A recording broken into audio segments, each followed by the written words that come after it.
लक्ष्मण जी का सीता जी को वन में छोड़ना। अगले दिन श्री राम ने अपने मन और दिल पर पत्थर रखकर छोटे भ्राता को राजाज्ञा सुनाई। लक्ष्मण, धैर्य के साथ मेरी बात सुनो। महारानी सीता को वन विहार के बहाने वन में ले जाकर छोड़ आओ।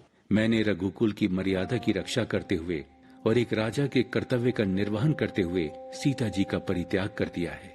ये अयोध्या के राजा रामचंद्र का आदेश है। ये राजाज्ञा सुनते ही लक्ष्मण भाव विह्वल होकर जड़वत हो गए। वो अपने आप को समझा नहीं पा रहे थे कि जिन सीता जी के हरण के समय श्री राम पत्नी वियोग में बिलख बिलख कर रोए थे और इस अपराध के लिए लंका के राजा रावण का कुल सहित सर्वनाश कर दिया था, आज एक साधारण से प्रजाजन के उंगली उठाने पर प्रभु ने अयोध्या की श्री का त्याग कर दिया है। अयोध्यावासी भी ये सब सुनकर महादुखी हो गए। सीता जी तो अग्नि परीक्षा देकर ही अयोध्या आई थी। वो तो सब प्रकार से पवित्र और निरपराध हैं। फिर भी लक्ष्मण जी ने राजा की आज्ञा को शिरोधार्य किया और सीता जी को वन विहार के बहाने वन को लेकर चले। सीता जी अपने परित्याग के बारे में कुछ नहीं जानती थी। गर्भवती सीता वन में भ्रमण करते हुए अत्यधिक प्रसन्न थी। वो तो धरती की पुत्री थी, अतः वन जंगल उन्हें बहुत प्रिय थे। काफी विलंब होने पर लक्ष्मण ने भारी मन से राजाज्ञा सुनाई। सीता जी सुनते ही नाना प्रकार से विलाप करने लगी, अपने आप को कोसने लगी। लक्ष्मण उन्हें गंगा के किनारे वन में छोड़कर अयोध्या लौट आए।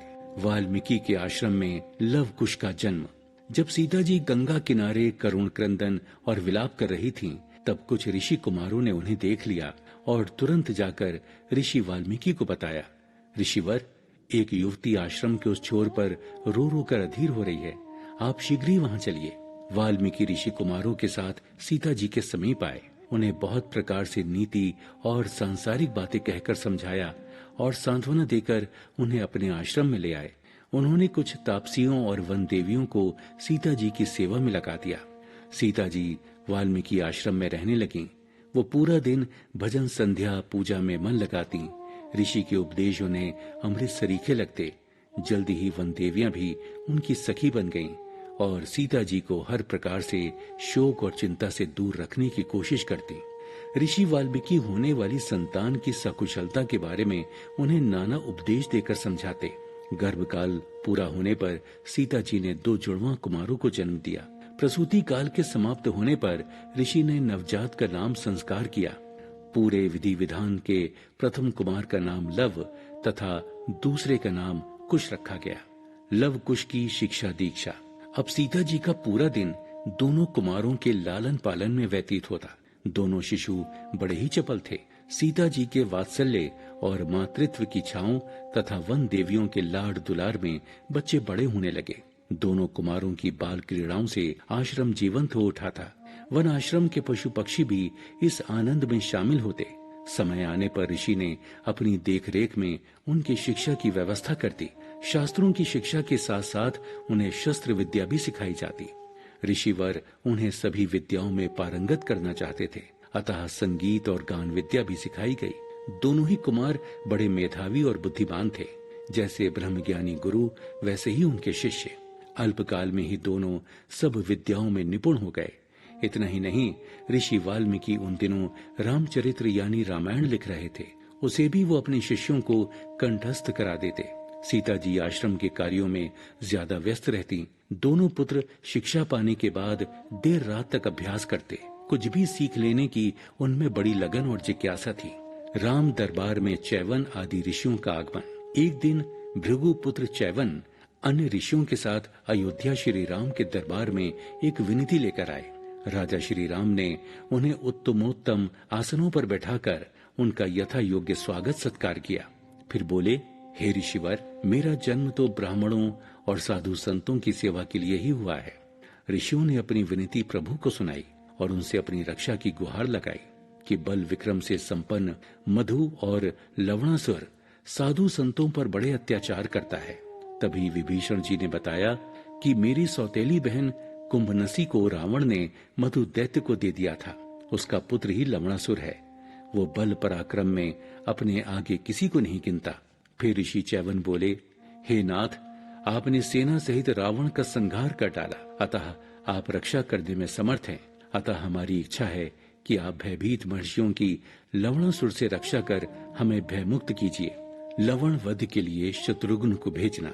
ऋषियों की विनती सुन राजा रामचंद्र ने बिना देर किए लवणासुर के वध के लिए शत्रुघ्न को नियुक्त कर दिया। उन्होंने कहा, हे शत्रुघ्न, तुम मधु के पुत्र लवणासुर को मारकर धर्म के अनुसार वहां के राज्य का शासन संभालो। वशिष्ठ आदि मुख्य मुख्य ऋषि पूरे विधि विधान और मंत्रोच्चार से तुम्हारा अभिषेक करेंगे। बड़े भ्राता और राजा रामचंद्र की आज्ञा शिरोधार्य कर शत्रुघ्न प्रयाण की तैयारी करने में जुट गए। कूच करने से पूर्व जैसे पुराकाल में इंद्र आदि देवताओं ने स्कंद का देवसेना के पद पर अभिषेक किया था, उसी प्रकार श्री राम आदि वहां शत्रुघ्न का राजा के पद पर अभिषेक कर दिया। फिर अपने निकट बुलाकर शत्रुघ्न को एक दिव्य बाण दिया। भाई को समझाते हुए प्रभु बोले, शत्रुघ्न, ये वही बाण है जिससे नारायण ने मधु, कैटभ तथा अन्य राक्षसों का वध किया था। मैंने इसे रावण वध के लिए भी प्रयोग में नहीं लिया, क्योंकि इसके द्वारा बहुत से प्राणियों के नष्ट हो जाने की आशंका थी। लवणासुर के पास एक शूल है, उसको सामने रखकर ही वो शत्रु को ललकारता है और उसे भस्म कर देता है। तुम उसे महल में घुसने से पूर्व ही युद्ध के लिए ललकारना, तब तुम उसका वध अवश्य कर सकोगे। लवणासुर का अंत। भारी सैन्य बल के साथ शत्रुघ्न लवणासुर का वध करने निकल पड़े। मार्ग में रात्रि विश्राम के लिए वो वाल्मीकि ऋषि के आश्रम में ठहरे। भोजन आदि के बाद ऋषि ने वहां के तप प्रभाव की बड़ी सुंदर सुंदर कथाएं सुनाई, साथ ही वीर सौदास की कथा सुनाई। प्रातः उठकर शत्रुघ्न ने सेना को कूच का आदेश दिया। अगले प्रवास में ऋषि चैवन ने लवणासुर के शूल की ताकत और राजा मानधाता के वध की कथा सुनाई, जिसे सुनकर शत्रुघ्न के क्रोध का पारावार न रहा। उन्होंने अपनी सेना के साथ लवणासुर पर धावा बोल दिया। लवणासुर ने क्रोधावेशित होकर एक पेड़ को उखाड़कर शत्रुघ्न पर दे मारा, परंतु शत्रुघ्न भी बड़े तेजस्वी थे। वीर शत्रुघ्न ने ललकार कर उसे महल के अंदर नहीं जाने दिया। तब शत्रुघ्न ने उस अमोघ बाण को अपने हाथ में लिया। उस बाण के तेज से प्रलय काल ही उपस्थित हो गया।